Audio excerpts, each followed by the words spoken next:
बरसात की एक सुस्त दोपहर थी। बाहर की दुनिया धुंधली और भारी लग रही थी। 16 साल का आरव पुराने शहर की लाइब्रेरी में चला गया। वो हिस्सा जहां चमचमाती कुर्सियां और कंप्यूटर नहीं थे, बल्कि धूल उड़ती थी। लकड़ी की अलमारियां चरमराती थीं और हवा में सदियों पुराने राज तैरते थे। धीरे धीरे वह किताबों की कतारें देख रहा था। तभी उसकी नजर एक अजीब सी किताब पर पड़ी। उसका कोई नाम नहीं था, साधारण भूरे रंग का कवर, लेकिन जैसे उस पर दिल की हल्की धड़कन चल रही हो। जिज्ञासा बढ़ी। आरव ने किताब उठाई। जैसे ही उसकी उंगलियां उस पर पड़ी, हथेली में गर्माहट उतर आई। उसने खोला और खाली पन्नों पर अचानक सुनहरे अक्षर उभर आए। आरव, तुम उदास क्यों हो?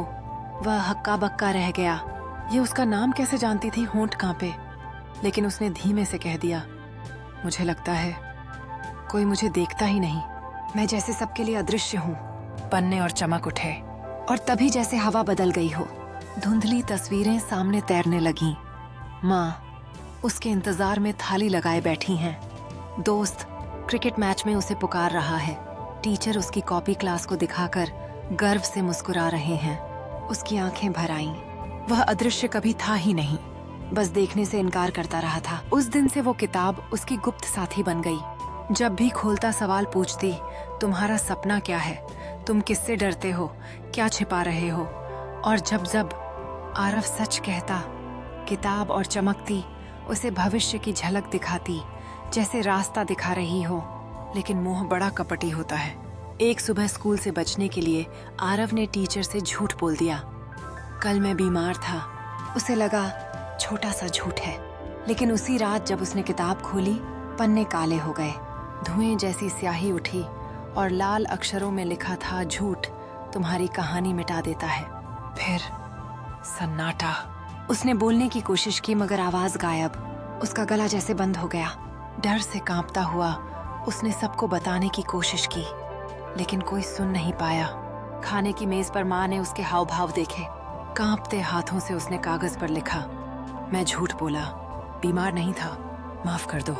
माँ ने उसे देखा, न गुस्सा न नाराजगी, बस एक गहरी झप्पी, और धीरे से कहा, सच कहना कठिन है, लेकिन वही असली हिम्मत है।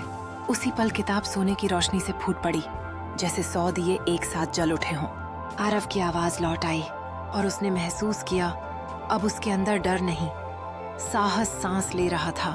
आखिरी पन्ना खुला। अक्षर चमक, तेरी कहानी तेरे हाथ में है। झूठ से पन्ने काले होते हैं, सच से वे चमकते हैं। बता तू अपनी कहानी कैसी लिखेगा? और उसके हाथ में एक सुनहरी कलम आ गई। पंख पर तारे चमक रहे थे।